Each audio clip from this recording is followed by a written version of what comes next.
Hi, I'm Liam from Muscle Doctor Training, and today I'm going to talk to you about what we can do for the IT band as manual therapists. So to know how to treat it, we need to know first where it is, and secondly, what it does. So where is it? Well, the name would indicate the iliotibial tract. It comes from the ilium, or the front of the hip, down the lateral aspect of the leg, just superficially to vastus lateralis, which is the outer quad, and then inserts into the tibia. It serves as a lateral stabilizer of the knee, and it's served by the muscle bellies of TFL, tensor fascia lata, and gluteus maximus. So knowing that, first of all, allows us to treat those muscles, as this muscle serves as a tendon effectively for those two muscles together. The vastus lateralis, as I said, is just below it, so we can get into that. We know that muscles respond well to soft tissue techniques, but because this IT band is a thickening of the connective tissue on the lateral aspect of the thigh, we need to use fascial techniques to get into it. So I'm going to show you now a few techniques that will help you as a manual therapist help your clients with IT band trouble. So we're going to begin with some general massage, and we're going to focus on the lateral part of the thigh.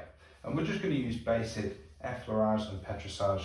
One, just to get the oil on there and the wax, and two, to warm those tissues up to get the client used to our touch. We're using broad open palms. We want to avoid too much pinpoint pressure over the IT band.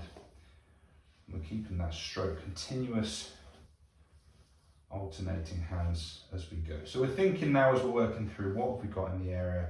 Well, as I said, we've got vastus lateralis, which is going to be the main focus here, because we avoid working too deeply directly into the IT band itself. And we've also got biceps femoris, which is the lateral most hamstring, which we do need to consider as we start to get deeper into the treatment. So connective tissue will respond to a slower kind of stroke. So as we go a bit deeper, we need to go slower. And when that pressure gets to a certain point, we need to make sure that we're reinforcing thumbs, fingers, palms as we go. Trying to go as far up, as close to TFL as we can, because we know that it originates from the TFL muscle. And we can begin to use some petrissage as well. So don't judge me on my posture.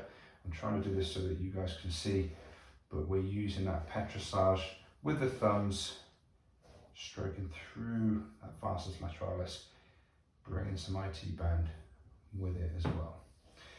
So if we want to really isolate that area and be able to get a bit deeper into it as well, we can change our positioning.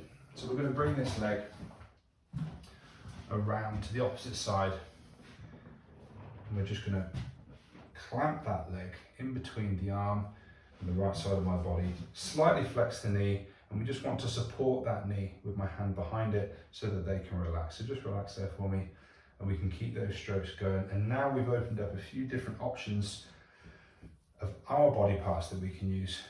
We can use that open palm, and this time you can see we're going to get some of that biceps femoris. I'm all but leaving the IT band and focusing on the structures anterior and posterior to it.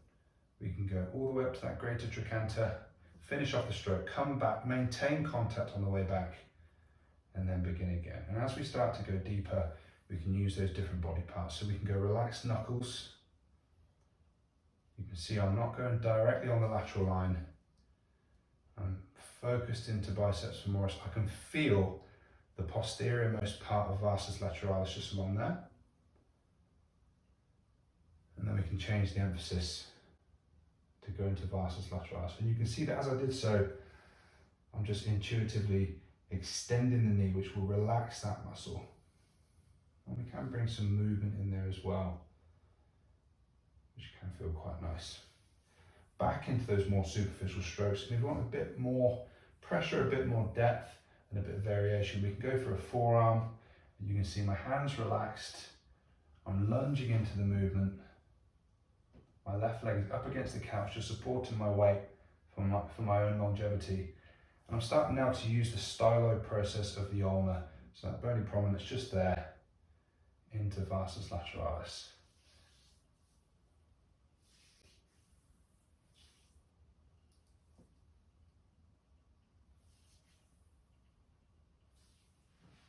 So with the IT band being on the lateral aspect, We can use the sideline position to make things a lot easier for ourselves and to be more effective.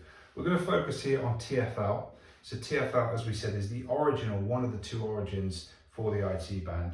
So that sits in between the ASIS, or the posterior aspect, and the greater trochanter, more or less. Anywhere between those two bony prominences, we know that we're going to be into the TFL. So first of all, just make sure that you can palpate those bony prominences, find that line in between the two, and that's going to be TFL. And if we're in doubt, we can always get it to do some of the actions that it does, so abduction and internal rotation of the hip. So we're going to use the Ober's test position here. So I'm going to take this top leg nice and relaxed for me, which is going to support that knee, bring that hip into a neutral position, and then abduction. So we use that abduction just to get it to relax and to shorten. So we can use the palm or the Stylo Process of the ulnar just to add a bit of pressure in, but actually I prefer to use my elbow or the shaft of my ulnar, so just before the olecranon process. So I'm just going to drop that in there, bring the hip into abduction, relax the arm, and begin to move it around. So just mobilizing that hip, we're giving some different types of force across the TFL, and we can STR that traditionally, just bringing that hip slowly into adduction. We'll feel that tendon become long and taut, and it will start to kick us out after a certain point. So we come back up, slowly sink the elbow in. I'm not putting much pressure in here at all. Slow circular movements of the hip, and if it gets too painful for them, then we just release some of that pressure. So with the IT band being primarily connective tissue, we know that connective tissue and fascia responds very well to a vacuum force and that slow, sustained stretch that dry cupping can give. So we're going to use some dry cupping now. We've got some wax on the thigh just to give us a bit of lubrication, and we're going to pop this cup on with one pump just below the greater trochanter. One pump should be plenty, slowly moving down the thigh. It's usually quite tender and painful, so we're not going to pass over the same area twice. And then we can bring it slightly anteriorly. We can focus directly on that lateral aspect for this into the IT band itself because of the nature of the force that we're applying to it. And now back down biceps femoris.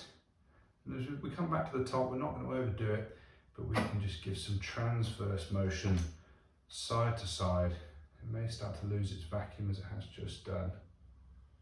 So that dynamic cupping now complete. We can go over the greater trochanter as well, one of the big benefits to dry cupping. We're going to pop this cup on just below the greater trochanter. So where we started, we're going to go one, we'll go for two pumps, but just monitor the client, make sure they're happy and comfortable. And if they are, we're going to leave a thumb's width in between the two cups, and now we can go another two. So that kind of collection of pulling force, of vacuum on the muscle is going to give us that slow, sustained stretch. We know that we can't really stretch the IT band, but that connective tissue is going to slowly release over time. And if we can find something else to do, as far as treatment goes with the client, while these cups are on doing their thing, then we can leave those on for up to 10 minutes, but keep an eye on the colouring, make sure it's not too dark, make sure the client's not in any pain, and continue to monitor until the cups come off. So because we know that the origin of the IT band is both TFL and glute max, we can use the hip rotation assessment just to be more accurate in which of these two muscles we treat if we're trying to have some kind of effect on the IT band itself. So the way we do that is client in the prone position, we're going to passively flex the knee, and then we're going to bring that hip into external rotation. So we're looking for tightness in the internal rotators, or TFL. And we've got somewhere between 45 and 60 degrees of external hip rotation. The calf is touching the opposite side leg. That's usually a good sign that things are okay here. So we're going to look back in the other way. So we're now going into internal hip rotation, looking for about 45 degrees. And actually what I'm seeing there is some restriction. So that's telling us that there's tightness in the external hip rotators. So that would mean that in this instance, the treatment for me, for this client, will be more focused on glute max as an external rotator than the TFL as an internal rotator if we're trying to have some kind of effect on the IT band itself.